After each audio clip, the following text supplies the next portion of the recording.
¿Qué tal? ¿Cómo están amigos y amigas de esta comunidad? Bueno, el domingo fueron las elecciones para definir la estructura del nuevo poder judicial y por supuesto que hay todo tipo de comentarios, señalamientos después del resultado de las mismas, la participación ciudadana. Hay quien destaca, por supuesto, los 14 millones que participaron, hay quienes lo minimizan, hay quienes hablan de candidatos, hay quienes hablan precisamente de que se puede tener al primer presidente de la Suprema Corte Indígena desde Benito Juárez, el primer presidente de pueblos originarios en la Suprema Corte de Justicia desde Benito Juárez. Entonces nos topamos realmente con un escenario digno de análisis y quién mejor que la doctora Leida Hernández, quien ya estuvo platicando con nosotros días antes de esta elección judicial para profundizarlo. Aleida, un verdadero placer recibirte. ¿Cómo estás? Muy bien, pues mucho gusto de estar otra vez aquí contigo y con tu audiencia, Jesús, para pues hacer estas reflexiones colectivas que estamos haciendo pues miles y miles de personas en nuestro país y en otras partes del mundo también. Están muy atentos a lo que pasó en México. Totalmente de acuerdo. Oye, y yo lo primero que te preguntaría es eso.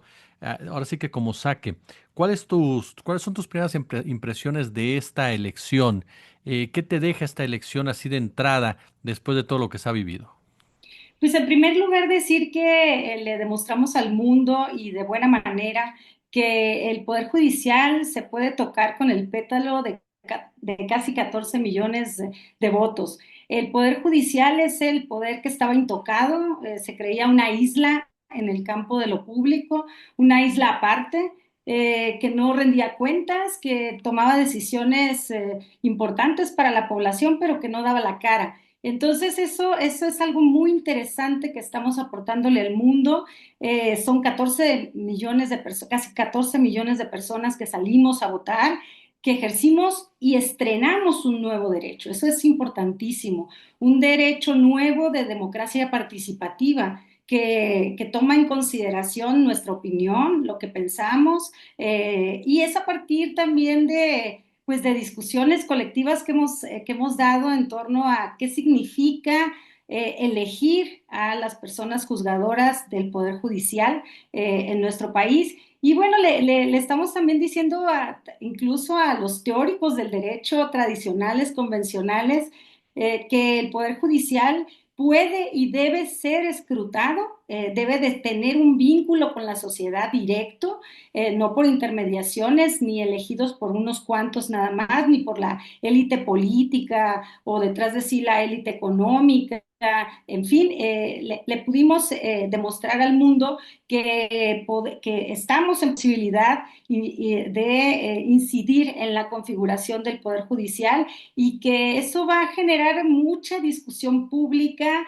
A mí esto me está pareciendo muy interesante porque ya podemos hablar después, del día después, de qué sucedió, teníamos muchas expectativas de cuántas personas íbamos a salir a votar. Es verdad que era una elección, la configuración, el diseño era complejo, sin embargo, yo creo que hubo entusiasmo, nos faltó tiempo, yo creo que nos faltó tiempo para familiarizarnos con el tipo de elección. Yo diría también que no se puede comparar esta elección con elecciones convencionales como para diputados, senadores, diputadas, para el Poder Ejecutivo, por una razón muy concreta, Jesús, porque tenemos eligiendo al Poder Ejecutivo y al Poder Legislativo más de un siglo y medio. Y a pesar de que en nuestro país elegimos en algún momento a los ministros de la Corte, de la Suprema Corte de Justicia de la Nación, pues era un voto indirecto, digamos, ahí había un método intermedio, pero era popular porque era a través de elecciones por distrito. Entonces, pues me parece las primeras reflexiones son positivas, que que estamos estrenando este derecho, nos lo apropiamos, alrededor de 14 millones de personas, y otras que yo creo que después de que han visto esto, saldrían a votar. Tengo esa impresión. Saldrían a votar después de ver cómo se llevó a cabo, cómo fue una elección pues que transcurrió en el marco democrático, institucional, en el que el funcionariado de la ciudadanía de Casillas fueron, estuvieron, llevaron a cabo todo de una manera muy profesional. Y bueno, agradecerles también eso, aproveché para en algún momento agradecer, como a muchas personas estamos agradecidas con los ciudadanos y ciudadanas que dedicaron el día completo del domingo 1 de junio a llevar a cabo esta elección. Es una elección extraordinaria, no solo intermedia, es extraordinaria. Es la primera vez que elegimos a las personas juzgadoras de todos los niveles. 881 cargos a nivel federal, más 19 entidades de la República en el Poder Judicial local. Así que nos vamos a ir familiarizando con este tipo de elección inédita.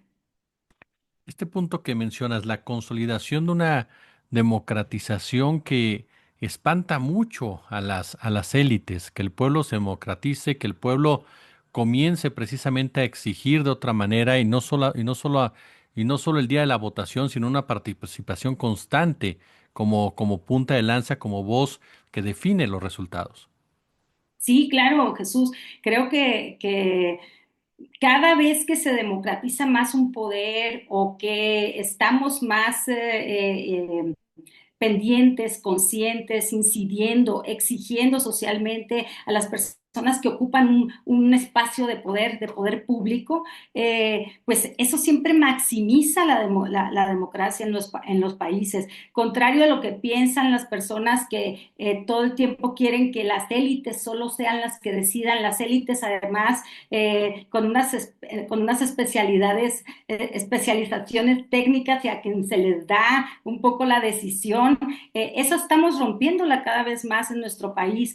Cada vez que se amplía la discusión pública de todos los ámbitos que nos interesan, de lo público, de lo común, es positivo porque nos involucramos, porque cada vez más estamos pendientes de esas decisiones y porque podemos exigirles abiertamente a quienes toman las decisiones por qué tomaron esas decisiones. O sea, ¿cuántas decisiones jurídico-políticas ha tomado la Suprema Corte de Justicia de la Nación y no hemos tenido la posibilidad de reclamarles a través de un voto, a través de una ratificación, a través de una elección? No habían salido a darnos la cara y decirnos por qué les interesa ser ministros, ministras, jueces, juezas, magistrados, magistradas. Hoy salieron y tuvieron que explicarlo. Hoy salieron a las calles, quienes salieron mucho a las calles, habrá otros tal vez que lo hicieron desde sus redes sociales,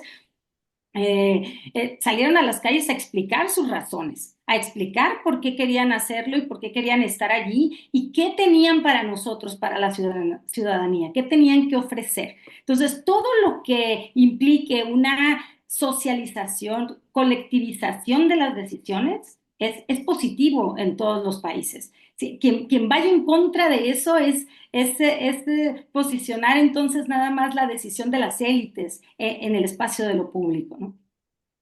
Oye, ¿qué tenemos que hacer para mejorar esta elección? Se ha discutido mucho los famosos acordeones. ¿Qué tanto fueron determinantes? ¿Qué tanto no? El tema del Internet, por supuesto. ¿Qué tenemos que hacer para ir mejorando y mejorando el acceso, sobre todo para que vote más gente?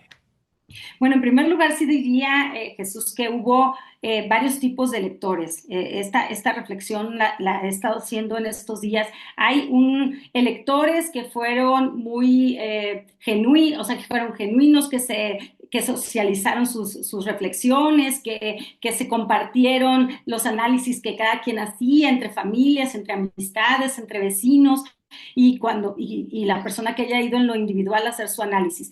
Pero hubo otro tipo de electores, fueron grandes electores, yo le diría así, grandes electores con una capacidad política que movió estructuras y que generaron esos otros acordeones. Yo no me escandalizo de eso, pero sí tiene un impacto en los resultados también, por un lado. Y en ese sentido, yo lo que diría es que hay que mejorar. Primero empezaría por los aspectos más técnicos. Una de ellos es que los filtros deben de ser muy exigentes en las personas, en las candidaturas. Los comités de evaluación y selección, que son tres, que es el del Poder Ejecutivo, el Poder Legislativo y el Poder Judicial, deben ser muy exigentes a la hora de filtrar a las candidaturas. Tienen que revisar sus expedientes, tienen que revisar que tengan o no nexos con el crimen organizado, tienen que revisar pues sus trayectorias y sus capacidades también técnicas, pero también hacia dónde van sus decisiones, si están más orientadas al interés general, al interés de lo común, a decisiones con un enfoque de derechos humanos, interculturales, entre otras, ¿no? Eso tiene que ver con los filtros. Segundo, yo diría que es bien importante que las campañas, los tipos de campañas se modifiquen. No es lo mismo una campaña para un diputado o un presidente municipal o una senadora o alguien que aspira a la presidencia de la República que una persona juzgadora. Entonces necesitamos, digamos, que adecuar el tipo de campañas para las personas juzgadoras, para que nos enfoquemos en lo que hacen y en lo que esperamos que hagan en el futuro, ¿no? Las decisiones que tienen que tomar más adelante. Luego también está el tema de los espacios en el espectro del Estado, digamos, en los tiempos del Estado. Una distribución equitativa, reorganizar los tiempos del Estado para que puedan participar en debates, en foros, para que haya más equidad en la contienda. Y luego está el tema de las boletas. El tema de las boletas es un tema que debe de repensarse muy seriamente. Hay otras formas de organizar las boletas. Hubo mucha confusión, eran demasiadas boletas, distintos colores, en algunas muchas materias, muchos candidatos y candidatas por materias. Entonces podría rehacerse ese esquema también en torno a cuántas candidaturas aceptas para cada materia. Y eso también vuelvo a los filtros que deben generar los comités de selección y evaluación de cada poder que presenta las listas de candidaturas. No aceptar 8 candidaturas, 10 candidaturas por materia. No estoy hablando ni siquiera por cada tribunal o juzgado, sino por materia, por familiar, civil, penal. Hacer una criba mucho más meticulosa al respecto, ¿no? Y en ese sentido, las boletas también tienen que ser más amigables, más accesibles. Hubo personas que se confundieron muchísimo y es normal porque eran diferentes colores, muchas boletas, muchos cargos y eso también se tiene que mejorar. No tener que poner números, se puede rellenar en circulitos para que sea más sencillo. En fin, una serie de rediseños que hagan más accesible el voto, ejercer el voto, porque yo sí quiero poner en la mesa que una parte de la inhibición a votar fue esa, la complejidad para entender de qué se trataban los cargos a los que teníamos que elegir, luego los múltiples cargos y luego los múltiples y múltiples candidaturas, las múltiples candidaturas. Entonces era, digamos, complejidad sobre complejidad sobre complejidad. Y esto hay que revisarlo, no es para, digamos, inhibirnos en lo que sigue, al contrario, es para mejorar este primer ejercicio que estamos haciendo de elegir jueces y juezas, ¿no? Además, habría otra discusión más a detalle, Jesús, que no sé si ahora la podemos dar o lo podemos hacer con más Bueno, está bien. calma en otros momentos, que es ver repensar si tenemos que elegir a los jueces y juezas de primera instancia. O sea, a mí me parece muy sano, muy pertinente que se haya sacudido al Poder Judicial, pero en sus estructuras, en sus altas estructuras. Me parece fundamental porque de arriba abajo se reorienta la justicia, los criterios de por dónde se tiene que hacer más accesible la justicia, cómo acercar la justicia a la gente, a la ciudadanía, cómo hacerla que no sea elitista, cómo tener una mirada de inclusión, y todo eso se hace con los órganos, con los máximos órganos que tienen una política judicial, se le llama. Una política judicial no es solo caso por caso, es toda una dirección de hacia dónde vas a llevar la justicia, cómo la vas a acercar a la gente y qué tipo de decisiones vas a tomar. Por ejemplo, que haya mucho más enfoque y energías y esfuerzos institucionales de la jurisdicción para atender casos, pues casos de, por ejemplo, que tienen que ver con aquellos que están en la cárcel, que son más de 80,000 personas que están en la cárcel sin sentencia. Si el órgano, el máximo órgano de la política judicial en nuestro país tomara una directiva, diría, vamos a concentrarnos en las decisiones penales, o sea, jurisdiccionales de materia penal, para acelerar esto y no dejar que estén las personas ahí 20 años sin sentencia. Es que eso es inhumano, es que eso va contra todo derechos humanos. Entonces, eso viene de arriba abajo. Luego también, ¿por qué tantos esfuerzos institucionales de la Suprema Corte de Justicia de la Nación para ayudar a evadir impuestos a grandes empresarios? Como tenemos el caso emblemático, mal emblemático de Salinas Pliego. Entonces, todas son decisiones de política judicial. Y entonces eso era importantísimo que se modificara y que la sociedad, la ciudadanía, pudiésemos intervenir con nuestro voto allí para que hubiera un recambio al respecto. Y esperamos eso, ¿no? Que haya un recambio en la mirada de la política judicial, en dónde va a poner el enfoque, en dónde va a poner los esfuerzos, y esperemos que sea el esfuerzo hacia allá, hacia los más vulnerables, hacia la clase trabajadora, hacia las mujeres, los grupos más vulnerables, los pueblos y comunidades indígenas que no hemos tocado, pero que es una gran noticia, es maravilloso saber que el que ya se perfila, el que por los votos que se tienen, va a ser presidente de la Suprema Corte de Justicia de la Nación, un abogado mixteco de Tlaxiaco, Oaxaca, y va a estar al frente de la Corte. Eso simbólica y materialmente es un signo de nuestros tiempos, es un signo de cómo la sociedad, el pueblo, la ciudadanía ha dicho queremos a otras personas en este poder público que es el poder judicial. Oye, y sobre eso te quería preguntar también, la conformación final de esta Suprema Corte de Justicia, que ya prácticamente ya no se cambia para nada, realmente lo único que estaban esperando era si era Hugo Aguilar, si era Lenia Batres quien está encabezando, pero ya la distancia entre el 4 y el 5 entre los hombres, el 5 y el 6 entre las mujeres, ya es prácticamente imposible de cambiar. ¿Qué te pareció la Suprema Corte? ¿Cómo queda conformada? ¿Qué podemos esperar de esta Suprema Corte de Justicia con estos nombres? Si la comparamos con la anterior, por supuesto.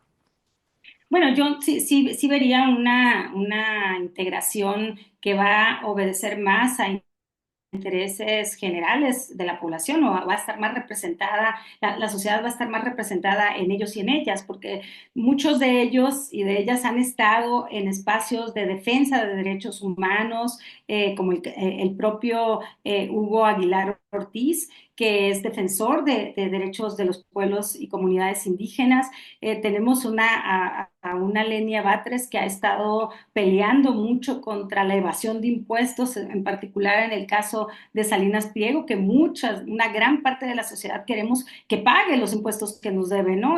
Lo que le debe a la sociedad del presupuesto de la nación, ¿no?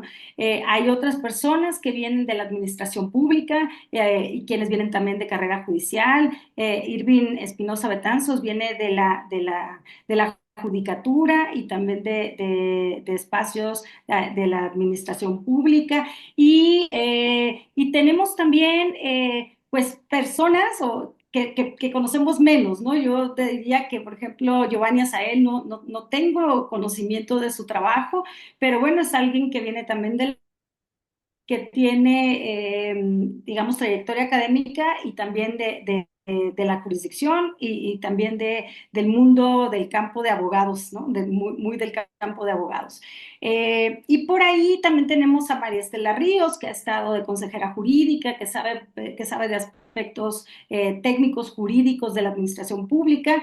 Y bueno, siguen estando Loreta Ortiz y bueno, Yasmín Esquivel, que bueno, varios de ellos tienen los cuestionamientos que muchos hemos hecho públicos por la trayectoria que han tenido también, ¿no? Entonces, yo diría que esa conformación primero va a darle otro cariz a la Suprema Corte de Justicia de la Nación, van a llegar a poner una nueva pues una nueva faceta de ellas. Yo creo que hay que esperar cuáles van a ser las primeras decisiones que tomen. Vamos a tener que exigirles mucho, porque ahora la sociedad votó por ellos. Y como la sociedad votó por ellos y ellas, pues tienen que darnos la cara de lo que hagan frente a lo que estén realizando. Yo no me escandalizaría tampoco porque vengan varios de ellos y varias de ellas de la administración pública o de otros sectores, porque hemos tenido, y hay que recordarlo, Jesús, muchos casos que no venían de la judicatura y que eso no fue y que al venir de la judicatura tampoco fue una garantía de buenas decisiones. O sea, recordemos a Medina Mora, que fue secretario de Seguridad Pública en el sexenio de Calderón. Tuvimos muy poco tiempo, pero Diego Valadez venía de la academia y venía de la procuración, de ser procurador de justicia con Carlos Salinas, si no mal recuerdo. Y así tenemos muchos casos. También José Ramón Cosío, él venía de la academia, no venía de la judicatura estrictamente. Entonces, creo que hay que revisar también la historia de dónde han venido los ministros y ministras y qué intereses también han tenido de dónde han venido, de qué intereses políticos y económicos han venido. Y ahora la nueva configuración, pues primero va a dar un respiro respecto el otro tipo de configuración de la Suprema Corte de Justicia de la Nación, que era pues, una corte muy elitista, muy también endogámica, y que tomaba decisiones mirando más a intereses económicos y políticos también. Esperemos también de esta corte, yo te diría que sí hay que exigirles que sus decisiones, que sí serán jurídico-políticas, y cuando digo jurídico-políticas tienen que ver con la mirada política de los asuntos de la jurisdicción. No, no estoy diciendo partidistas. ¿Y qué les tenemos que exigir? Que sus decisiones sean apartidistas. Eso creo que sí es importante que se les diga, que elaboren sus decisiones pensando en que la sociedad los está viendo y a ellas se deben en este momento, porque fueron electos. Y otro detalle interesante que te quería comentar, que me ha llamado mucho la atención, Jesús, y no quisiera dejar de mencionarlo, es que entre el primer lugar de los hombres, que es Hugo Aguilar Ortiz, y el segundo, que es Giovanni Azael, hay casi 2 millones de votos. Eso es muy interesante para el análisis porque quiere decir que, bueno, quiero pensar que esos 2 millones de diferencia le agregan todavía más legitimidad al presidente al próximo, ya todavía no se le dice electo, pero el próximo presidente de la Corte, que será Hugo Aguilar Ortiz, pues le otorga una legitimidad que en esos 2 millones de votos, yo creo que hubo gente, yo me incluyo, que votó mirando su trayectoria y mirando esa representación que simbólica y materialmente podría él tener de los pueblos y comunidades de nuestro país y en el que nos sentimos representados muchas personas. Doctora Aleida Hernández, de verdad siempre es un placer escucharte y aprender de ti. Muchísimas gracias por acompañarnos. Al contrario, Jesús, un saludo a ti y a todo tu auditorio.